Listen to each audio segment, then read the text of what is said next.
माननीय अध्यक्ष जी,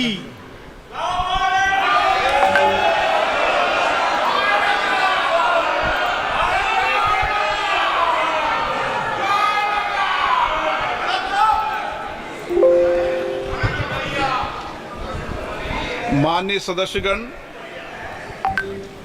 मुझे अपनी ओर से तथा सदन के माननीय सदस्यों की ओर से अंतर संसदीय संघ आईपीयू की प्रेसिडेंट और तंजानिया संयुक्त गणराज्य की नेशनल असेंबली की अध्यक्ष माननीय डॉक्टर तुलिया एक्सन का स्वागत करते हुए अत्यंत प्रसन्नता हो रही है।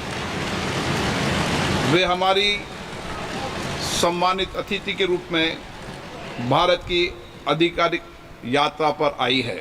यह हमारे लिए खुशी की बात है कि डॉक्टर एक्सन बजट सत्र को देखने के लिए यहाँ उपस्थित है। माननीय डॉक्टर तुलिया एक्सन शुक्रवार दिनांक 19 जुलाई 2024 को भारत पहुंची। उन्होंने 21 जुलाई 2024 को आगरा का भ्रमण किया और इस समय वह विशेष बॉक्स में आसीन है। हम भारत में उनके सुखद और सफल प्रवास की कामना करते हैं। हम अंतर संसदीय संघ के प्रेसिडेंट के रूप में उनकी भूमिका के लिए सफलता की भी कामना करते हैं। उनके माध्यम से हम तंजानिया गणराज्य की संसद के सदस्यों, तंजानिया की सरकार तथा वहाँ की मित्र जनता को बधाई और शुभकामनाएं देते हैं। माननीय सदस्यगण, जैसा कि आपको समाचार भाग 2 के माध्यम से पहले ही सूचित किया जा चुका है कि माननीय वित्त मंत्री जी के बजट भाषण की प्रतियां हार्ड कॉपी के रूप में उपलब्ध कराई जाएगी। अतः बजट प्रस्तुत हो जाने के पश्चात माननीय सदस्य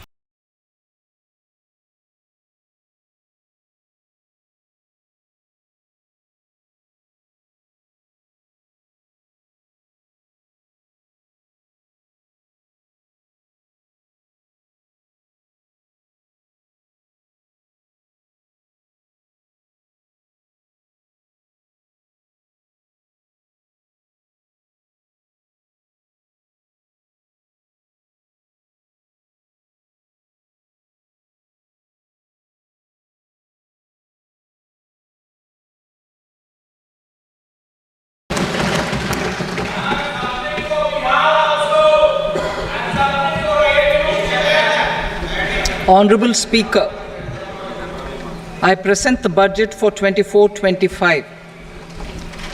Introduction. The people of India have reposed their faith in the government led by Honorable Prime Minister Shri Narendra Modi and re-elected it for a historic third term under his leadership.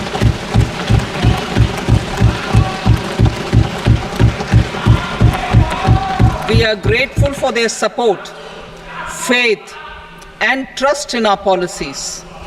We are determined to ensure that all Indians, regardless of religion, caste, gender, and age, make substantial progress in realizing their life goals and aspirations.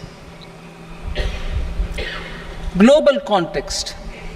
The global economy, while performing better than expected, is still in the grip of policy uncertainties.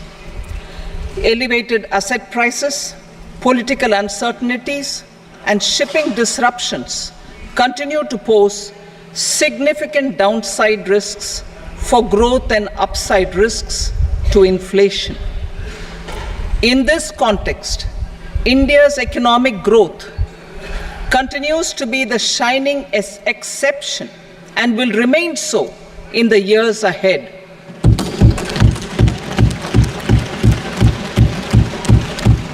India's inflation continues to be low, stable, and moving towards the 4% target. Core inflation, that is non-food and non-fuel, currently is 3.1%. Steps are being taken to ensure supplies of perishable goods reach markets adequately. Interim budget. As mentioned in the interim budget, we need to focus on four major castes, namely the Garib, Mahilayeं, Yuva, and Annadata, the poor, women, youth, and the farmer. For Annadata, we announced higher minimum support prices a month ago for all major crops, delivering on the promise of at least a 50% margin over costs. Pradhan Mantri Garib Kalyan Anna Yojana was extended for 5 years, benefiting more than 80 crore people.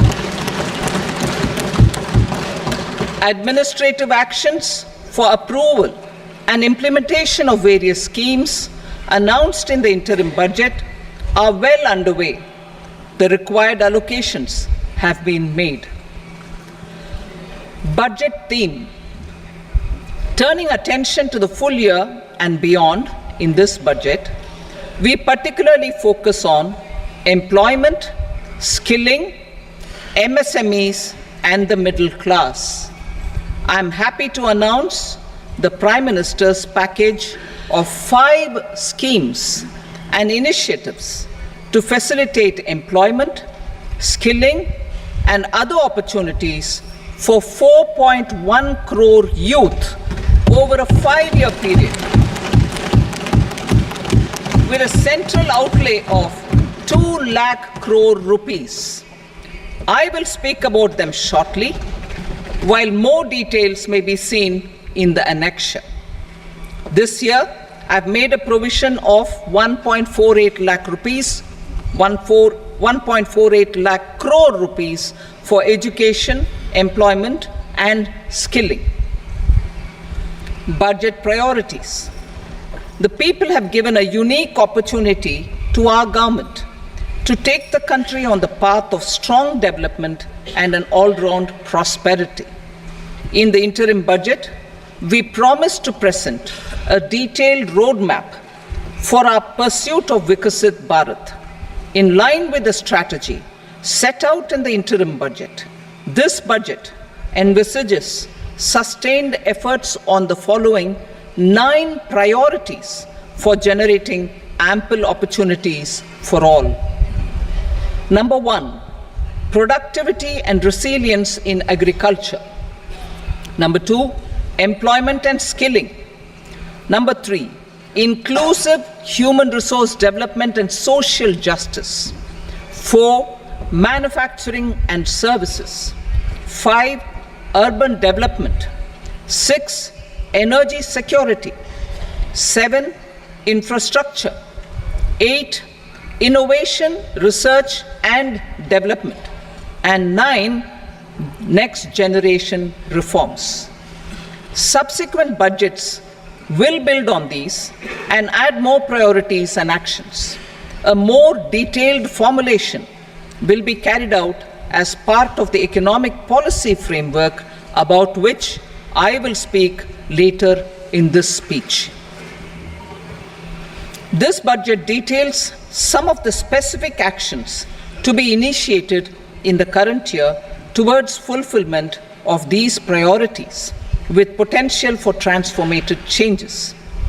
The budget also covers some of the previously made announcements with intent to strengthen them and step up their implementation for expediting our journey towards the goal of Vikasit Bharat.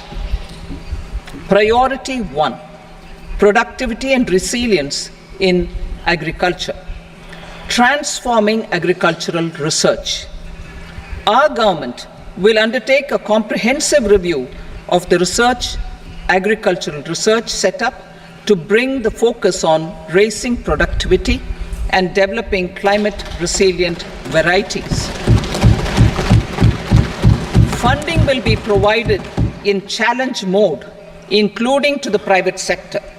Domain experts, both from the government and outside, will oversee the conduct of such research.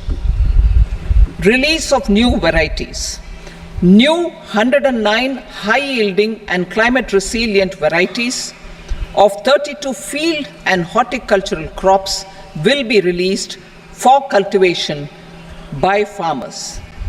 Natural farming. In the next 2 years, 1 crore farmers across the country will be initiated into natural farming, supported by certification and branding. Implementation will be through scientific institutions and willing gram panchayats. 10,000 need-based bio-input resource centers will be established. Missions for pulses and oil seeds. For achieving self-sufficiency in pulses and oil seeds, we will strengthen their production, storage, and marketing. As announced in the interim budget, a strategy is being put in place to achieve Atmanirbharta for oil seeds such as mustard, groundnut, sesame, soybean, and sunflower. Vegetable production and supply chains. Large-scale clusters for vegetable production will be developed closer to major consumption centers. We will promote farmer-producer organizations, cooperatives, and startups for vegetable supply chains, including for collection and storage and marketing. Digital public infrastructure for agriculture. Buoyed by the success of the pilot project, our government, in partnership with the states, will facilitate the implementation of the digital public infrastructure in agriculture for coverage of farmers and their lands in 3 years. During this year, digital crop survey for Kharif using the DPI will be taken up in 400 districts. The details of 6 crore farmers and their lands will be brought into the farmer and land registries.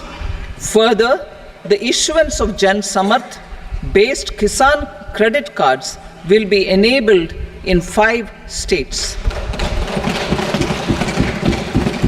Shrimp production and export.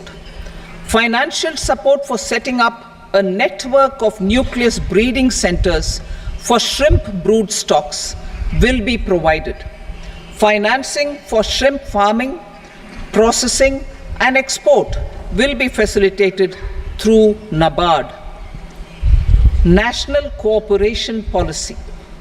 Our government will bring out a national cooperation policy for systematic, orderly, and all-round development of the cooperative sector, fast-tracking growth of rural economy and generation of employment opportunities on a large scale will be the policy goal. This year, I have made a provision of 1.52 lakh crore rupees for agriculture and allied sectors.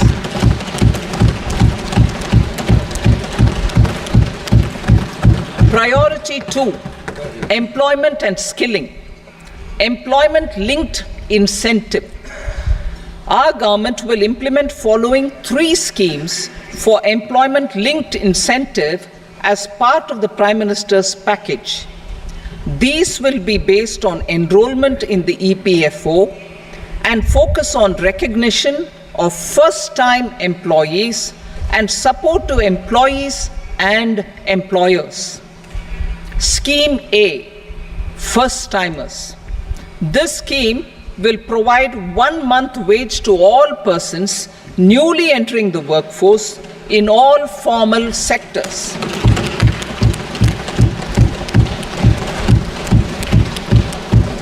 Direct benefit transfer of 1 month's salary in 3 installments to first-time employees as registered in the EPFO will be up to 15,000 rupees. The eligibility limit will be a salary of 1 lakh per month. The scheme is expected to benefit 210 lakh youths.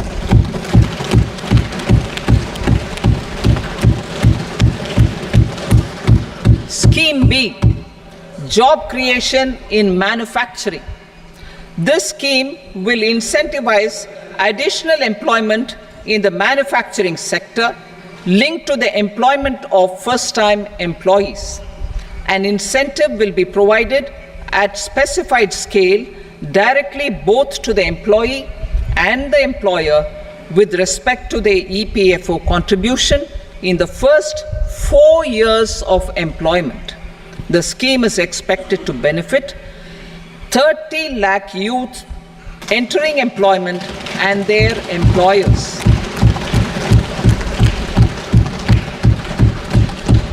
Scheme C, support to employers. This employer-focused scheme will cover additional employment in all sectors. All additional employment within a salary of 1 lakh rupee per month will be counted. The government will reimburse to employers up to 3,000 rupees per month for 2 years towards the EPFO contribution for each additional employee. The scheme is expected to incentivize additional employment of 50 lakh persons.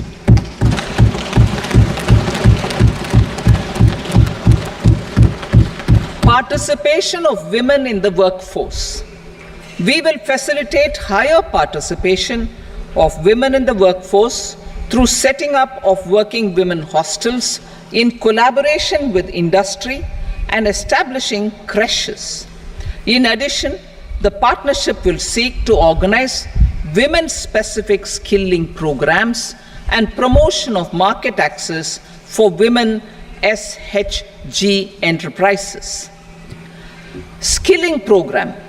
I'm happy to announce a new centrally sponsored scheme as the fourth scheme under the Prime Minister's package for skilling in collaboration with state governments and industry. 20 lakh youth will be skilled over a 5-year period.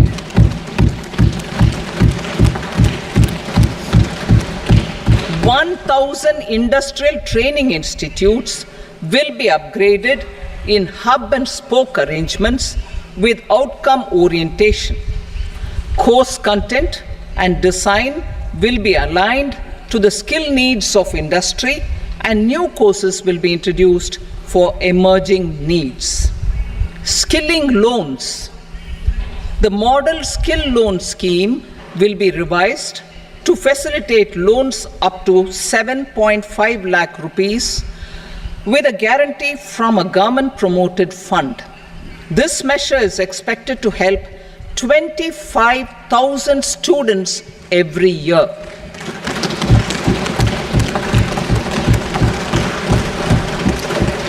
Education loans. For helping our youth who have not been eligible for any benefit under government schemes and policies, I am happy to announce a financial support for loans up to 10 lakh rupees for higher education in domestic institutions.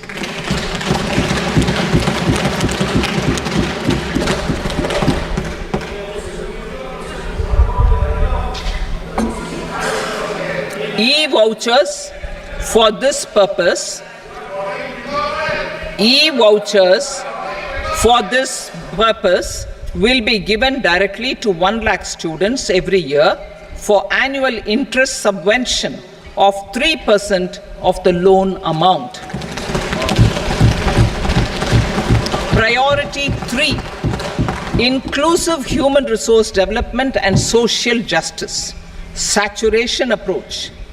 Our government is committed to all-round, all-pervasive and all-inclusive development of people, particularly farmers, youth, women, and the poor. For achieving social justice comprehensively, the saturation approach of covering all eligible people through various programs, including those for education and health, will be adopted to empower them by improving their capabilities. Implementation of schemes meant for supporting economic activities by craftsmen artisans, self-help groups, scheduled caste, scheduled tribe, and women entrepreneurs and street vendors such as the PM Vishwakarma, PM Swanidhi, National Livelihood Missions, and Stand Up India will be stepped up. Purvodaya. The states in the eastern part of the country are rich in endowments and have strong cultural traditions. We will formulate a plan, Purvodaya, for the all-round development of the eastern region of the country, covering Bihar, Jharkhand, West Bengal, Odisha, and Andhra Pradesh. This will cover human resource development, infrastructure, and generation of economic opportunities to make the region an engine to attain Vikasit Bharat. On the Amritsar-Kolkata Industrial Corridor, we will support development of an industrial node at Gaya. This corridor will catalyze industrial development of the eastern region. The industrial node at Gaya will also be a good model for developing our ancient centers of cultural importance into future centers of modern economy. This model shall showcase Vikas B, Virasat B in our growth trajectory. We will also support development of road connectivity projects, namely 1. Patna-Purnia Expressway, 2. Buxar-Bhagalpur Expressway, 3. Bodh Gaya, Rajgir, Vaishali and Darbhanga spurs, and 4. Additional 2-lane bridge over River Ganga at Buxar at a total cost of 26,000 crore rupees.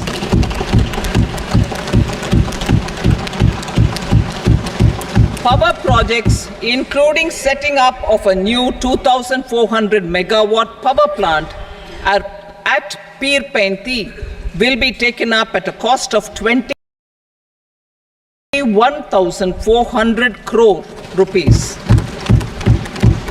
New airports, medical colleges, and sports infrastructure in Bihar will be constructed. An additional allocation to support capital investments will be provided. The requests of Bihar government for external assistance from multilateral development banks will be expedited.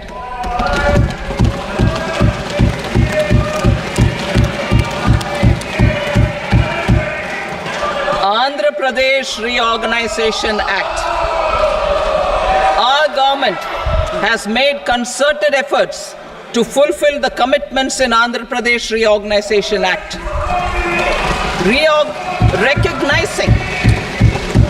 Recognizing the state's need for the capital, recognizing the state's need for a capital, we will facilitate special financial support through multilateral development agencies. In the current financial year, 15,000 crore rupees will be arranged with additional amounts in future years.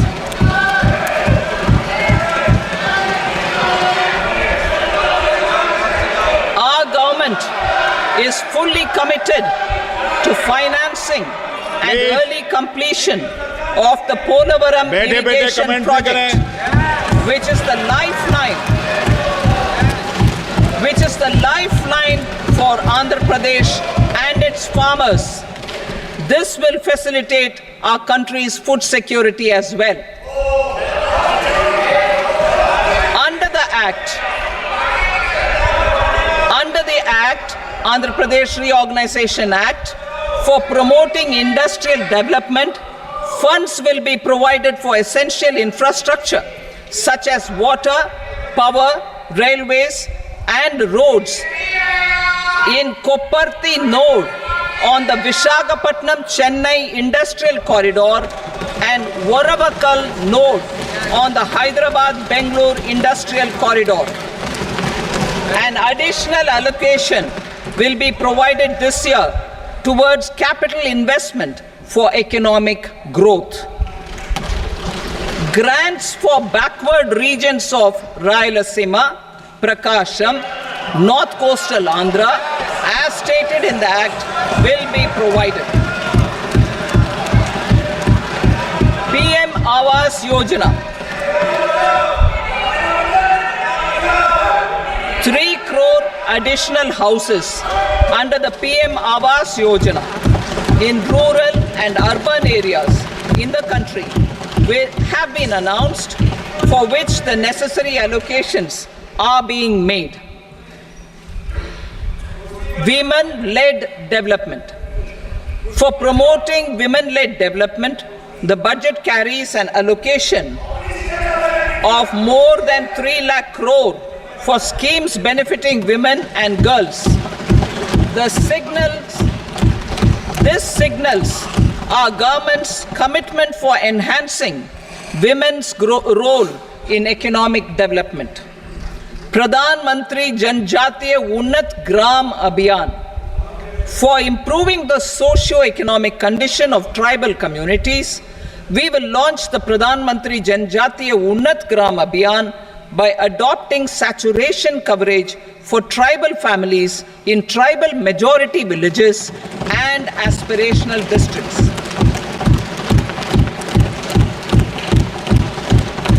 This will cover 63,000 villages, benefiting 5 crore tribal people. Bank branches in northeastern region.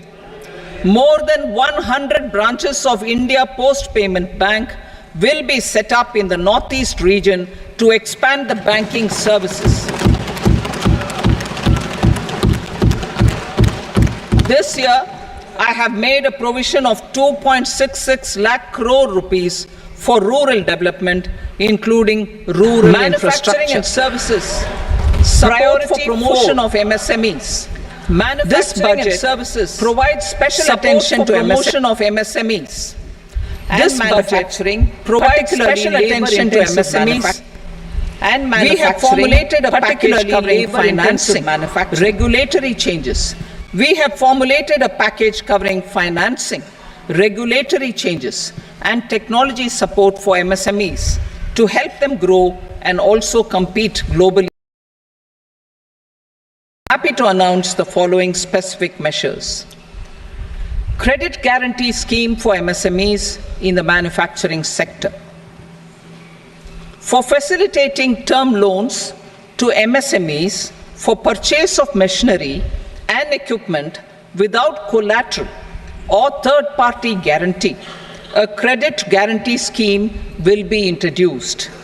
The scheme will operate on pooling of credit risks of such MSMEs. A separately constituted self-financing guarantee fund will provide to each applicant guarantee cover up to 100 crore rupees, while the loan amount may be larger. The borrower will have to provide an upfront guarantee fee and an annual guarantee fee on the reducing loan balance. New assessment model for MSME credit. Public sector banks will build their own in-house capability to assess MSMEs for credit instead of relying on external assessment. They will also take a lead in developing or getting developed a new credit assessment model based on the scoring of digital footprints of the MSMEs in the economy. This is expected to be a significant improvement over the traditional assessment of credit eligibility based only on asset or turnover criteria. That will also cover MSMEs without a formal accounting system. Credit support to MSMEs during stress period. I'm happy to announce a new mechanism for facilitating continuation of bank credit to MSMEs during their stress period while being in special mention account, SMA account. SMA stage for reasons beyond their control, MSMEs need credit to continue their business and to avoid getting into the NPA stage. Credit availability will be supported through a guarantee from a government-promoted fund. Mudra loans. The limit of Mudra loans will be enhanced to 20 lakh from the current 10 lakh for those entrepreneurs who have availed and successfully repaid previous loans under the Tarun category. Enhanced scope for mandatory onboarding in trades. For facilitating MSMEs to unlock their working capital by converting their trade receivables into cash, I propose to reduce the turnover threshold of buyers for mandatory onboarding on the trades platform from rupees 500 crore to 250 crore rupees. This measure will bring 22 more CPSCs and 7,000 more companies onto the platform. Medium enterprises will also be included in the scope of the suppliers. SIDBI branches in MSME clusters. SIDBI will open new branches to expand its reach to serve all major MSME clusters within 3 years and provide direct credit to them. With the opening of 24 such branches this year, the service coverage will expand to 168 out of 242 major clusters.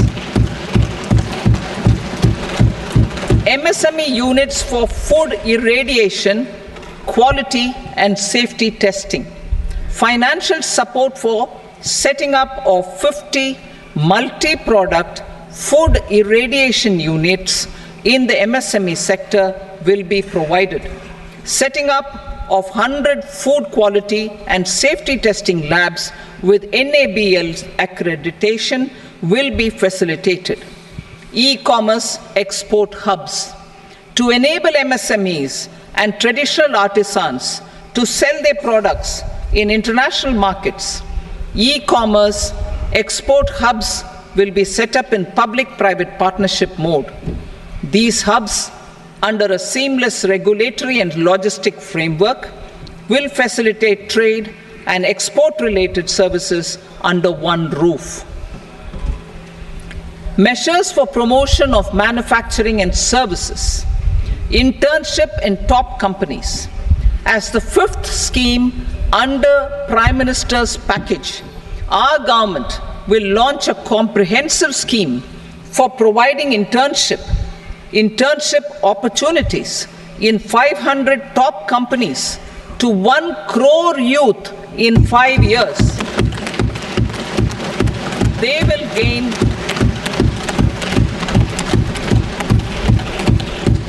will gain exposure for 12 months to real-life business environment, varied professions, and employment opportunities. An internship allowance of 5,000 per month, 5,000 rupees per month, along with a one-time assistance of 6,000 rupees will be provided. Companies will be expected to bear the training cost and 10% of their internship cost from their CSR funds. Industrial parks. Our government will facilitate development of investment-ready, plug-and-play industrial parks with complete infrastructure in or near 100 cities in partnership with the states and private sector by better using town planning schemes. 12 industrial parks under the National Industrial Corridor Development Program also will be sanctioned.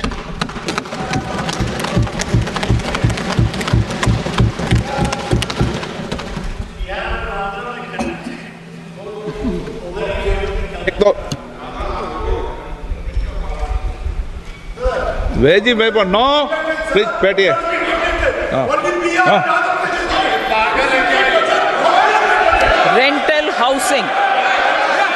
Rental housing with dormitory type accommodation for industrial workers will be, just 1 minute, rental housing, I repeat, rental housing with dormitory type accommodation for industrial workers will be facilitated in PPP mode with VGF support and commitment from anchor industries. Shipping industry, ownership, leasing and flagging reforms will be implemented to improve the share of Indian shipping industry and generate more employment. Critical mineral mission. We will set up a critical mineral mission for domestic production, recycling of critical minerals and overseas acquisition of critical mineral assets. Its mandate will include technology development, skilled workforce, extended producer responsibility framework, and a suitable financing mechanism. Offshore mining of minerals. Our government will launch the auction of the first tranche of offshore blocks for mining, building on the exploration already carried out. Digital public infrastructure applications. Turning to the services sector, I propose development of DPI applications at population scale for productivity gains, business opportunities, and innovation. Our government will launch private sector. These are planned in the areas of credit, e-commerce, education, health, law and justice, logistics, MSME service delivery, and urban governance. Integrated technology platform for IBC ecosystem. An integrated technology platform will be set up for improving the outcomes under the Insolvency Bankruptcy Code for achieving consistency, transparency, timely processing, and better oversight for all stakeholders. Voluntary closure of LLPs. The services of the Center for Processing Accelerated Corporate Exit, CPACE, will be extended for voluntary closure of LLPs to reduce the closure times. National Company Law Tribunals. The IBC has resolved more than 1,000 companies, resulting in direct recovery of 3.3 lakh crore to creditors. 3.3 lakh crore rupees to creditors. In addition, 28,000 cases involving over 10 lakh crore rupees have been disposed of even prior to admission. Appropriate changes to the IBC, reforms and strengthening of the tribunal and appellate tribunals will be initiated to speed up insolvency resolution. Additional tribunals will be established. Out of those, some will be notified to decide cases exclusively under the Companies Act. Debt recovery. Steps for reforming and strengthening debt recovery tribunals will be taken. Additional tribunals will be established to speed up recovery. Priority 5, urban development. Cities as growth hubs. Working with states, our government will facilitate development of cities as growth hubs. This will be achieved through economic and transit planning and orderly development of peri-urban areas utilizing town planning schemes. Creative redevelopment of cities. For creative brownfield redevelopment of existing cities with a transformative impact, our government will formulate a framework for enabling policies, market-based mechanisms, and regulation. Transit-oriented development.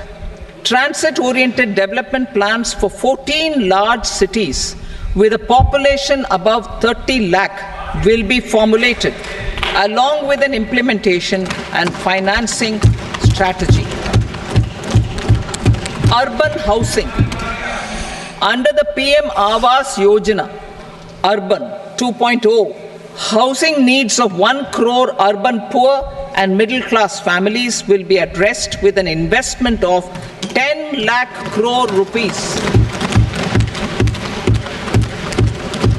This will include the central assistance of 2.2 lakh crore rupees in the next 5 years. A provision of interest subsidy to facilitate loans at affordable rates is also envisaged. In addition, enabling policies and regulations for efficient and transparent rental housing markets with enhanced availability will also be put in place. Water supply and sanitation. In partnership with state governments and multilateral development banks, we will promote water supply, sewage treatments, and solid waste management projects and services for 100 large cities through bankable projects. These projects will also envisage use of treated water for irrigation and filling up of tanks in nearby areas. Street markets. Building on the success of PM Swanidhi scheme in transforming the lives of street vendors, our government envisions a scheme to support each year over the next 5 years the development of 100 weekly hearts or street food hubs in select cities. Stamp duty. We will encourage states which continue to charge high stamp duty to moderate the rates for all and also consider further lowering duties for properties purchased by women. This reform will be made an essential component of urban development schemes. Priority 6, energy security, energy transition. In the interim budget, I had announced our strategy to sustain high and more resource-efficient economic growth, along with the energy security in terms of availability, accessibility, and affordability. We will bring out a policy document on appropriate energy transition pathways that balances the imperatives of employment, growth, and environmental sustainability. PM Surya Ghar Muft Bijli Yojana. PM Surya Ghar Muft Bijli Yojana. In line with the announcement in the interim budget,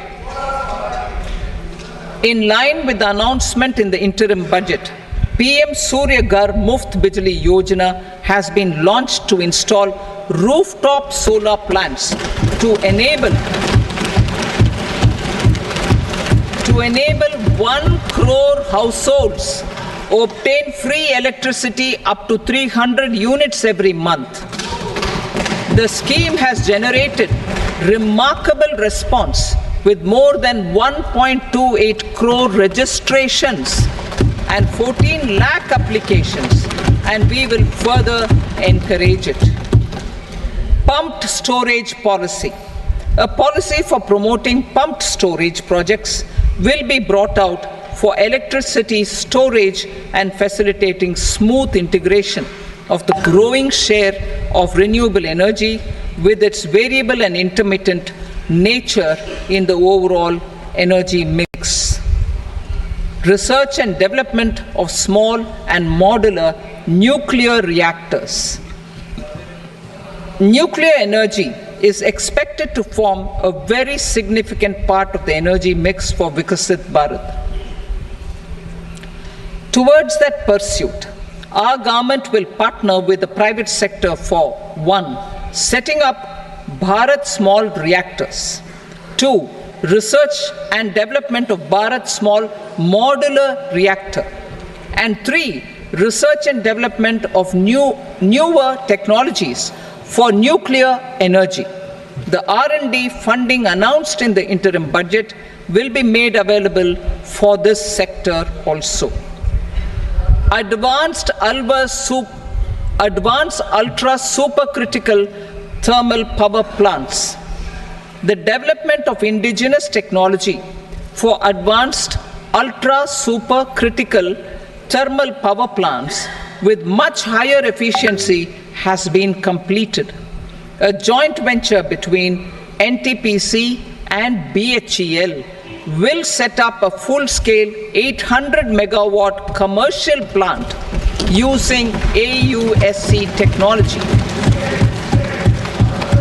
The government will provide the required fiscal support. Moving forward, development of indigenous capacity for the production of high-grade steel and other advanced metallurgy materials for these plants will result in strong spin-off benefits for the economy. Roadmap for hard-to-abate industries. A roadmap for moving the hard-to-abate industries from energy efficiency targets to emission targets will be formulated. Appropriate regulations for transition of these industries from the current perform, achieve, and trade mode to Indian carbon market mode will be put in place. Support to traditional micro and small industries. An investment-grade energy audit of traditional micro and small industries in 60 clusters, including brass and ceramic, will be facilitated. Financial support will be provided for shifting them to cleaner forms of energy and implementation of energy efficiency measures. The scheme will be replicated in another 100 clusters in the next phase. Priority 7, infrastructure investment by central government. Significant investment the central government has made over the years in building and improving infrastructure has had a strong multiplier effect on the economy. We will endeavor to maintain strong fiscal support for infrastructure over the next 5 years in conjunction with 7 imperatives of other priorities and fiscal consolidation. This year, I have provided 11,11,111 crore rupees for capital expenditure. This would be 3.4% of our GDP. Infrastructure investment by state governments. We will encourage states to provide support of similar scale for infrastructure, subject to their development priorities. A provision of 1.5 lakh crore rupees for long-term interest-free loans have been made this year also to support the states in their resource allocation. Private investment in infrastructure. Investment in infrastructure by private sector will be promoted through viability gap funding and enabling policies and regulations. A market-based financing framework will be brought out. Pradhan Mantri Gram Sadak Yojana. Phase 4 of the PMGSY will be launched to provide all-weather connectivity to 25,000 rural habitations, which have become eligible in view of their population increase. Irrigation and flood mitigation. Bihar has frequently suffered from floods, many of them originating outside the country. Plans to build flood control structures in Nepal are yet to progress. Our government, through the Accelerated Irrigation Benefit Program and other sources, will provide financial support for projects with estimated cost of 11,500 crore rupees, such as the Kosi-Michi intra-state link and 20 other ongoing and new schemes, including barrages, river pollution abatement, and irrigation projects. In addition, survey and investigation of Kosi-related flood mitigation and irrigation projects will be undertaken.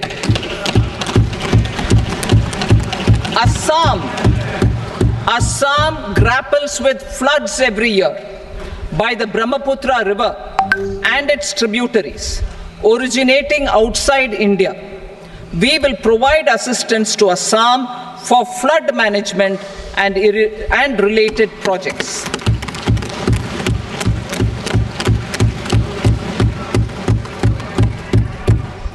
Himachal Pradesh suffered extensive losses due to floods last year. Our government will provide assistance to the state for reconstruction and rehabilitation through multilateral development assistance.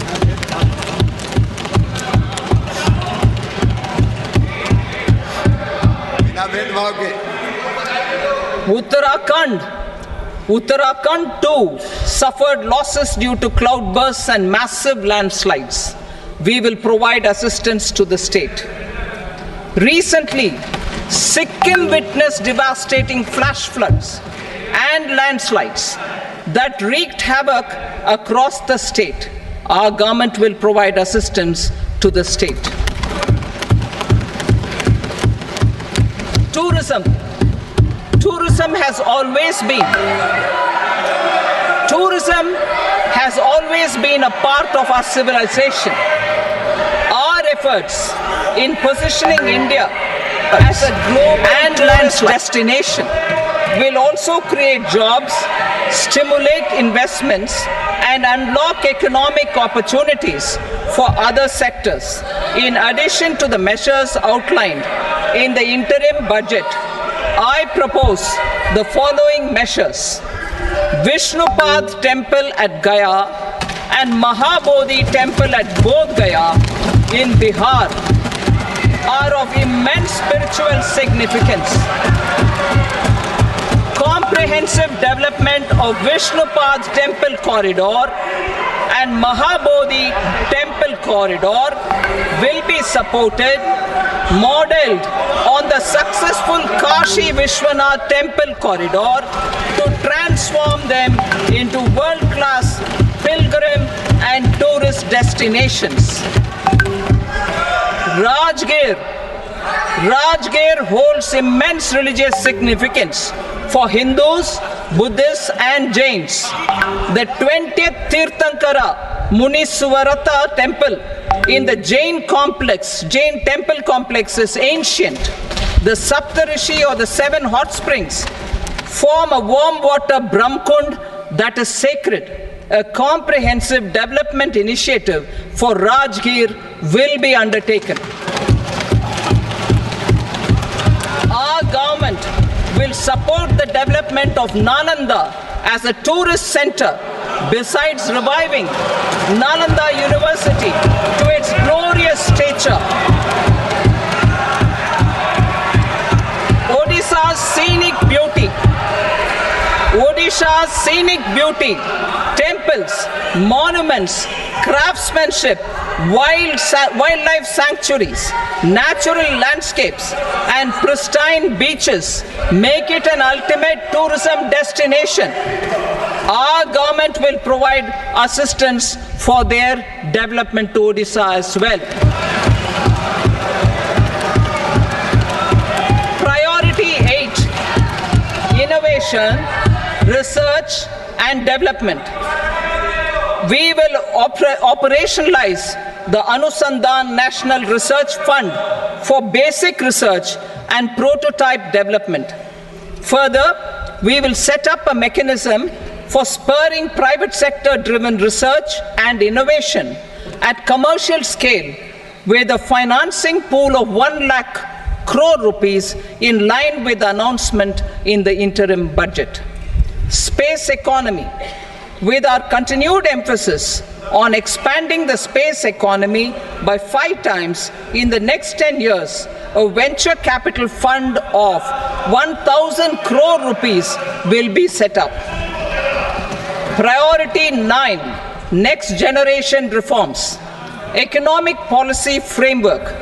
We will formulate an economic policy framework to delineate the overarching approach to economic development and set the scope of the next generation of reforms for facilitating employment opportunities and sustaining high growth. Our government will initiate and incentivize reforms for 1. Improving productivity of factors of production, and 2. Facilitating markets and sectors to become more efficient. These reforms will cover all factors of production, namely land, labor, capital, and entrepreneurship, and technology as an enabler of improving total factor productivity and bridging inequality. Effective implementation of several of these reforms requires collaboration between the center and the states, and building consensus as development of the country lies in development of the states. For promoting competitive federalism and incentivizing states for faster implementation of reforms, I propose to earmark a significant part of the 50-year interest-free loan. Working with the states, we will initiate the following reforms.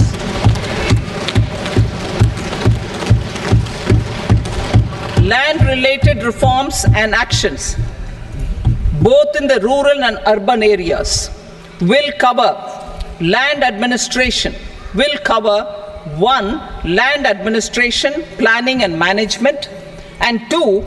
Urban planning usage and building bylaws.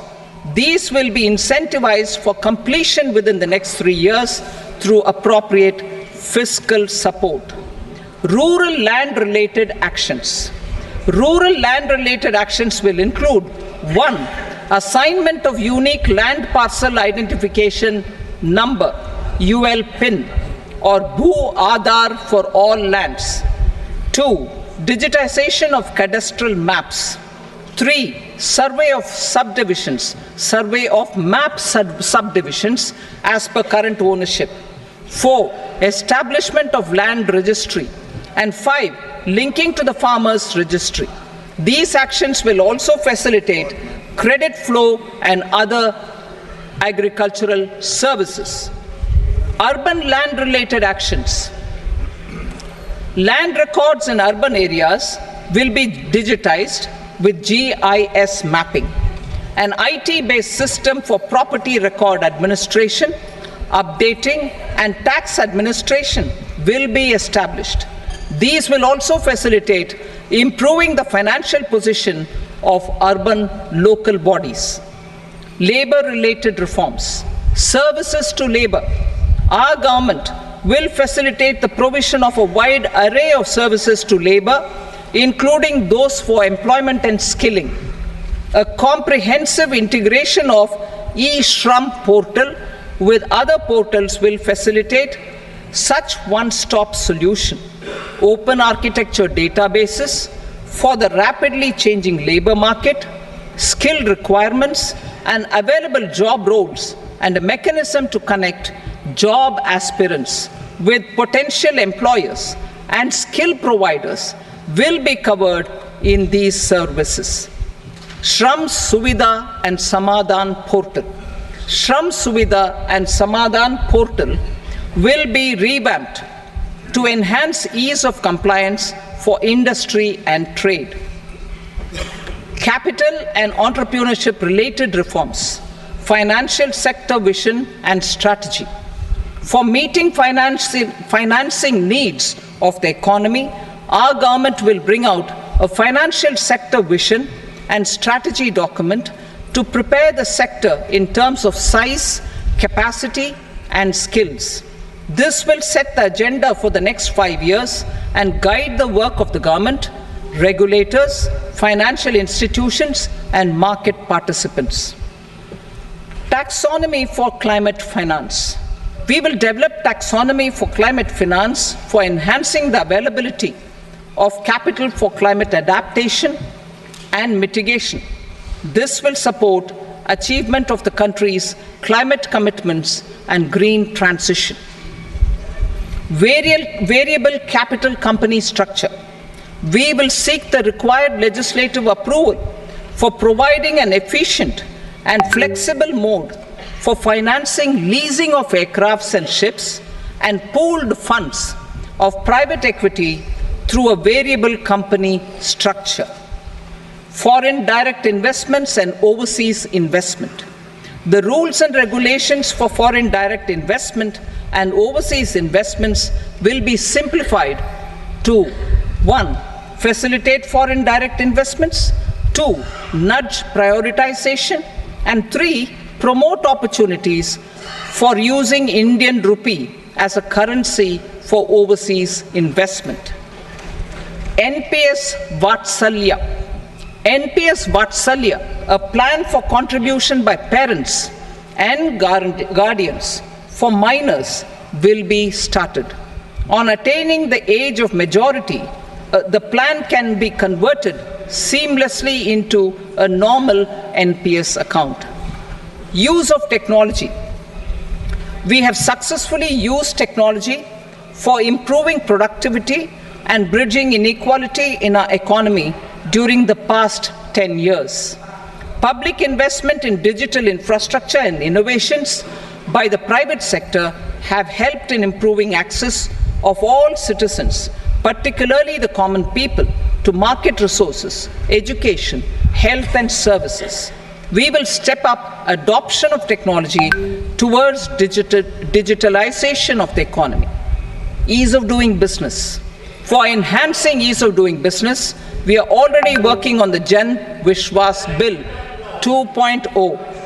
Further, states will be incentivized for implementation of the business reforms, action plans, and digitalization. Data and statistics.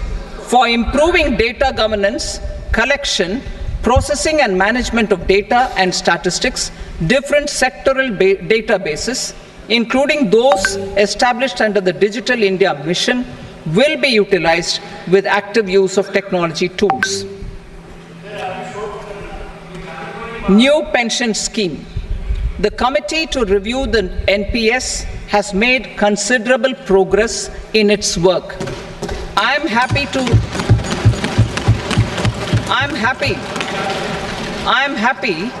that the staff side of the National Council of the Joint Consultative Machinery for Central Government Employees has taken a constructive approach. A solution will be evolved which addresses the relevant issues while maintaining fiscal prudence to protect the common citizens. Budget estimates for 24-25.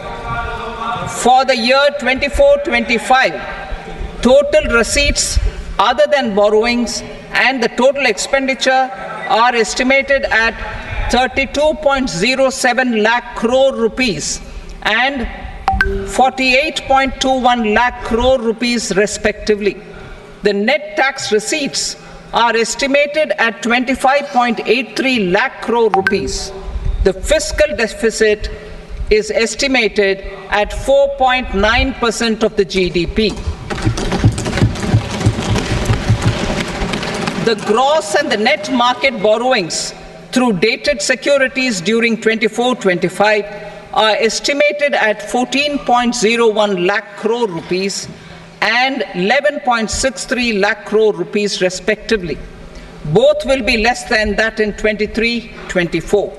The fiscal consolidation path announced by me in 2021 has served our economy very well, and we aim to reach the deficit below 4.5% next year. The government is committed to staying the course. From 2026-27 onwards, our endeavor will be to keep the fiscal deficit each year such that the central government's debt will be on a declining path as percentage of GDP. I will now move to Part B.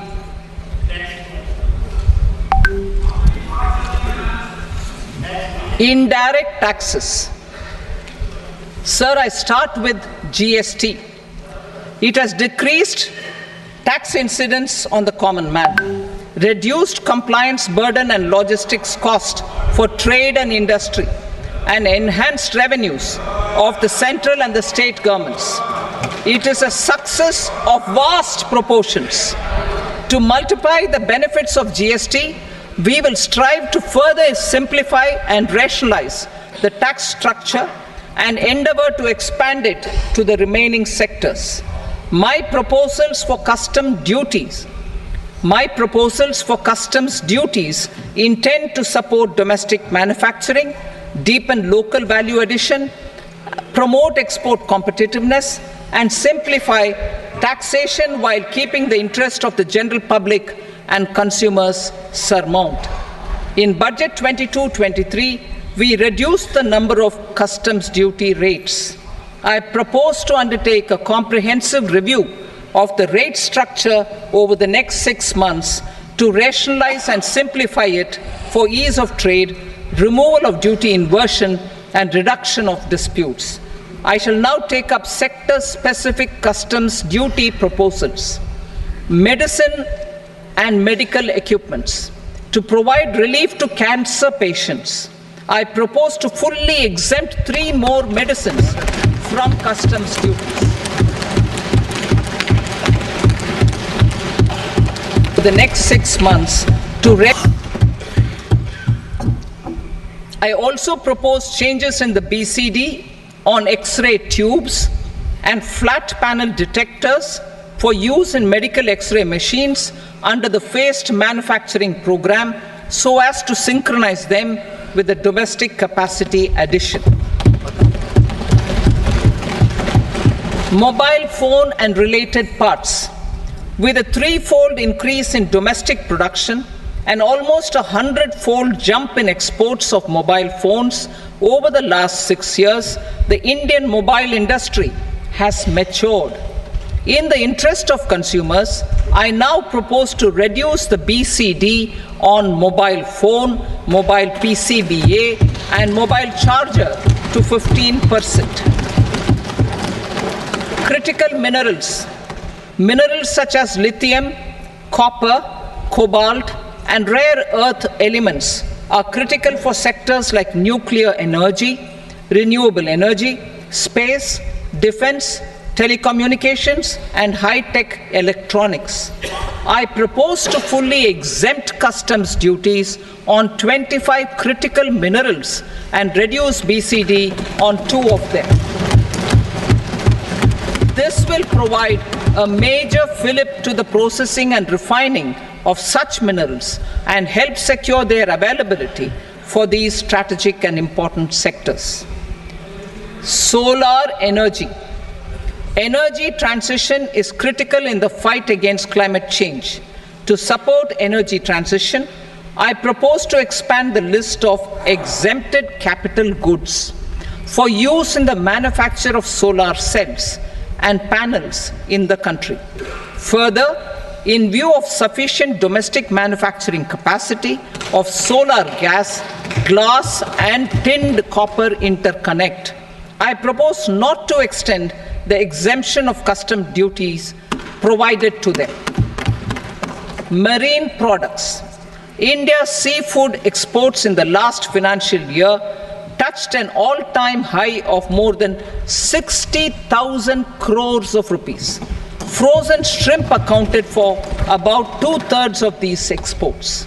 To enhance their competitiveness, I propose to reduce BCD on certain broodstock, polychaete worms, shrimp, and fish feed to 5%. I also propose to exempt customs duty on various inputs for manufacture of shrimp and fish feed. Leather and textile. Similarly, to enhance the competitiveness of exports in the leather and textile sectors, I propose to reduce BCD on real down-filling material from duck or goose. I am also making additions to the list of exempted goods for manufacture of leather and textile garments, footwear, and other leather articles for export. To rectify inversion in duty, I propose to reduce BCD subject to conditions on methylene diphenyl diisocyanate MDI for manufacture of spandex yarn from 7.5 to 5%. Furthermore, the export duty structure on raw hides, skin, and leather is proposed to be simplified and rationalized. Precious metals. To enhance domestic value addition in gold and precious metal jewelry, in the country, I propose to reduce customs duties on gold and silver to 6% and that of platinum to 6.4%. Other metals, steel and copper are important raw materials. To reduce their cost of production, I propose to remove the BCD on ferronickel and blister copper. I am also continuing with nil BCD on ferrous scrap and nickel cathode and concessional BCD of 2.5% on copper scrap. Electronics. To increase value addition in the domestic electronics industry, I propose to remove the BCD subject to conditions on oxygen-free copper for manufacture of resistors. I also propose to exempt certain parts for manufacture of connectors. Chemicals and petrochemicals. To support existing and new capacities in the pipeline, I propose to increase the BCD on ammonium nitrate from 7.5% to 10%. Plastics. PVC flex banners are non-biodegradable and hazardous for environment and health. To curb their imports, I propose to raise the BCD on them from 10 to 25%. Telecommunication equipment.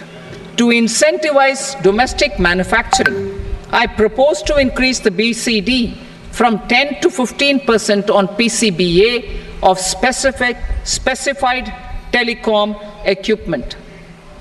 Trade facilitation. To promote domestic aviation and boat and ship MRO, I propose to extend the period for export of goods imported for repairs from 6 months to 1 year. I'll read that again. To promote domestic aviation and boat and ship maintenance, repair and operations, I propose to extend the period for export of goods imported for repairs from 6 months to 1 year.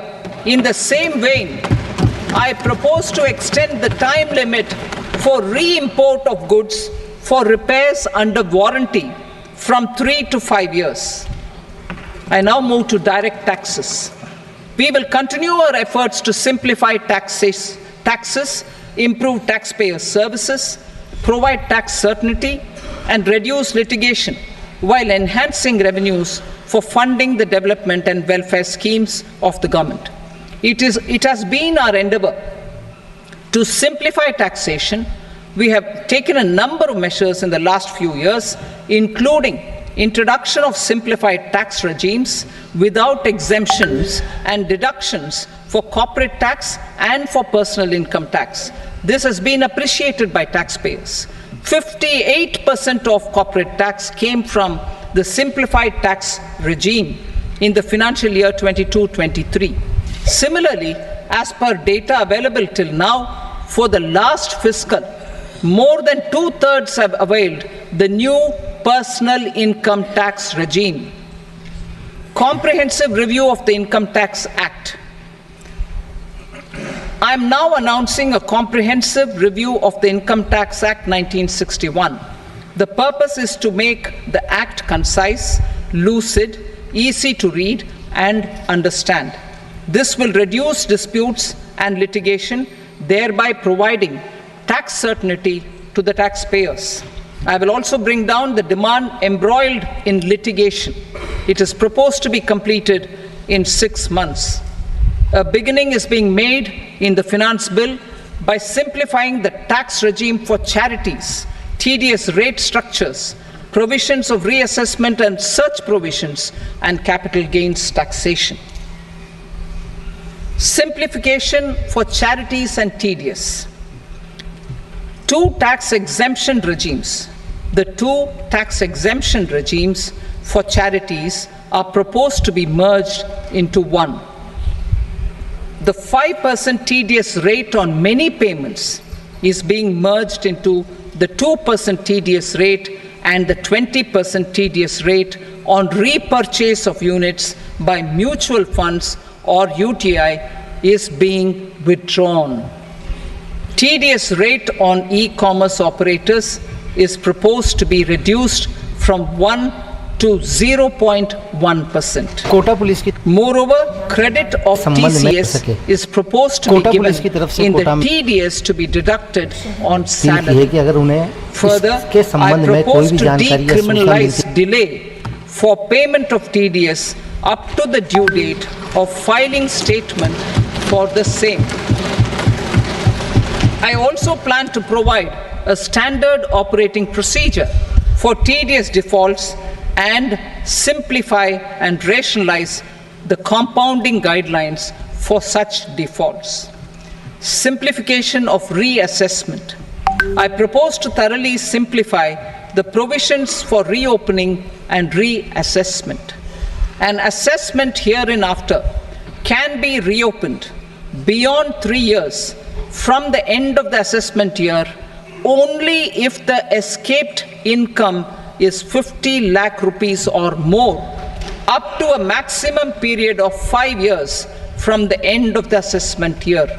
Even in such cases, a time limit of 6 years before the year of the search, as against the existing time limit of 10 years, is being proposed. This will reduce tax uncertainty and disputes. Simplification and rationalization of capital gains. Capital gains taxation is also proposed to be hugely simplified. Short-term gains on certain financial assets shall henceforth attract a tax rate of 20%, while that on all other financial assets and all non-financial assets shall continue to attract the applicable tax rate. Long-term gains on all financial and non-financial assets, on the other hand, will attract a tax rate of 12.5%. For the benefit of the lower and the middle income classes, I propose to increase the limit of exemption of capital gains on certain financial assets to 1.25 lakh rupees per year. Listed financial assets held for more than a year will be classified as long-term, while unlisted financial assets and all non-financial assets will have to be held for at least 2 years to be classified as long-term.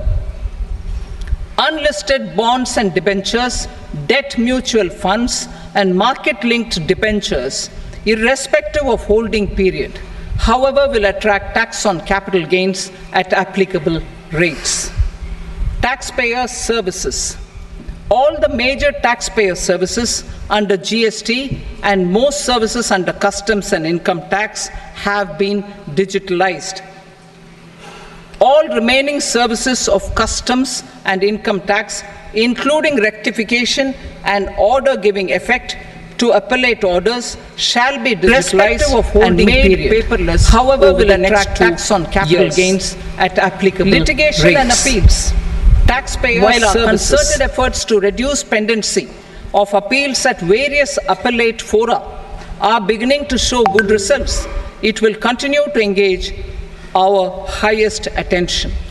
To dispose of the backlog of first appeals, I plan to deploy more officers to hear and decide such appeals, especially those with large tax effect. For resolution of certain income tax disputes pending in appeal, I am also proposing Vivad Se Vishwas Scheme 2024. Further, I propose to increase monetary limits for filing appeals related to direct taxes, excise, and service tax in the tax tribunals, high courts, and Supreme Court to 60 lakh rupees, 2 crore rupees, and 5 crore respectively, with a view to reduce litigation and provide certainty in international taxation.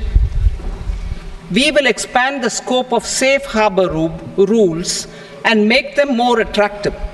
We will also streamline the transfer pricing assessment procedure. Employment and investment. I have a few proposals to promote investment and foster employment. First of all, to bolster the Indian startup ecosystem, boost the entrepreneurial spirit, and to support innovation, I propose to abolish the so-called angel tax for all classes of investors. Second, there is tremendous potential for cruise tourism in India. To give a fillip to this employment-generating industry, I am proposing a simpler tax regime for foreign shipping companies operating domestic cruises in the country. Third, India is a world leader in the diamond cutting and polishing industry, which employs a large number of skilled workers. To further promote the development of this sector, we would provide for safe harbor rates for foreign mining companies selling raw diamonds in the country. Fourth, to attract foreign capital for our development needs, I propose to reduce the corporate tax rate on foreign companies from 40 to 35%. Deepening the tax base. I have a couple of proposals for deepening the tax base. First, security transaction tax on futures and options of securities is proposed to be increased to 0.02% and 0.1% respectively. Second, for reasons of equity, I propose to tax income received on buyback of shares in the hands of recipients. Other proposals: to improve social security benefits, deduction of expenditure by employers towards NPS is proposed to be increased from 10 to 14% of employee salary, and similarly, deduction of this expenditure up to 14% of salary from the income of employees in private sector, public sector banks and undertakings opting for the new tax regime is proposed to be provided. Indian professionals working in multinationals get ESOPs and invest in social security schemes and other movable assets abroad.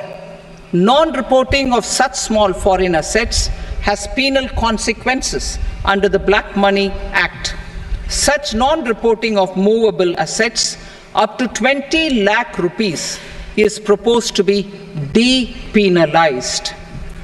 Other major proposals in the finance bill relate to withdrawal of equalization levy of 2%, expansion of tax benefits to certain funds and entities in IFSCs, and immunity from penalty and prosecution to Benamidar on full and true disclosure so as to improve conviction under the Benami Transaction Prohibition Act 1988.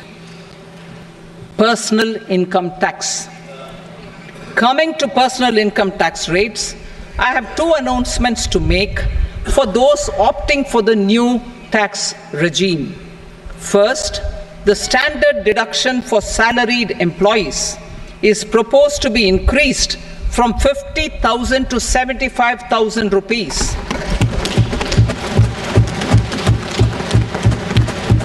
Similarly, deduction on family pension for pensioners is proposed to be enhanced from 15,000 to 25,000 rupees. This will provide relief to about 4 crore salaried individuals and pensioners.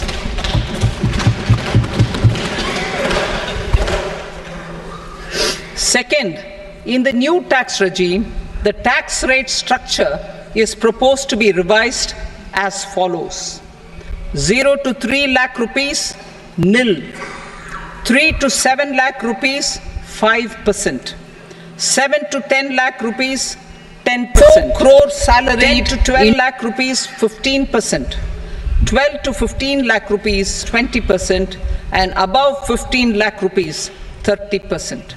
As a result of these changes, a salaried employee in the new tax regime stands to save up to 17,500 rupees in income tax.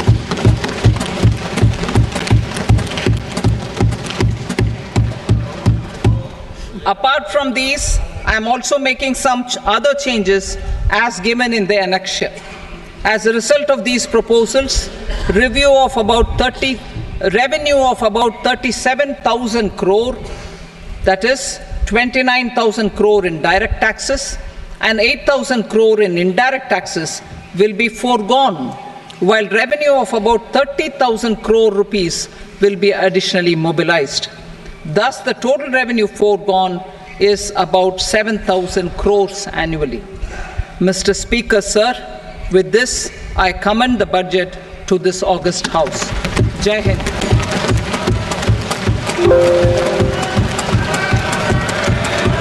Item number 2.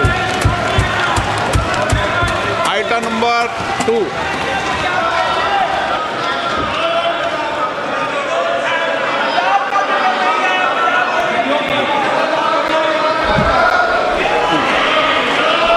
Sir, with your permission, I rise to lay on the table the following statements under Section 3 of the Fiscal Responsibility and Budget Management, FRBM Act 2003, Medium-Term Fiscal Policy cum Fiscal Policy Strategy Statement, and Macroeconomic Framework Statement. Item number 3. Sir, with your permission, I rise to move for leave to introduce the Finance Number 2 Bill 2024. प्रश्न ये कि विधेयक को पुनर्स्थापित करने की अनुमति प्रदान की जाए। जो सदस्य इसके पक्ष में हाँ कहें, जो सदस्य विरोध में ना कहें। मेरे विचार में निर्णय हाँ वालों के पक्ष व अनुमति प्रदान की जाती है। माननीय मंत्री जी, अब विधेयक पुनर्स्थापित करें। Sir, I introduce the bill. Item number 4.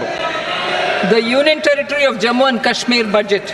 Sir, I rise to present a statement, Hindi and English versions, of the estimated receipts and expenditure of the Union Territory of Jammu Kashmir for the year 24-25. सभा की कार्रवाई कल बुधवार दिनांक 24 जुलाई 2024 को प्राप्त 11 बजे तक के लिए स्थगित की जाती है। Kashmir budget.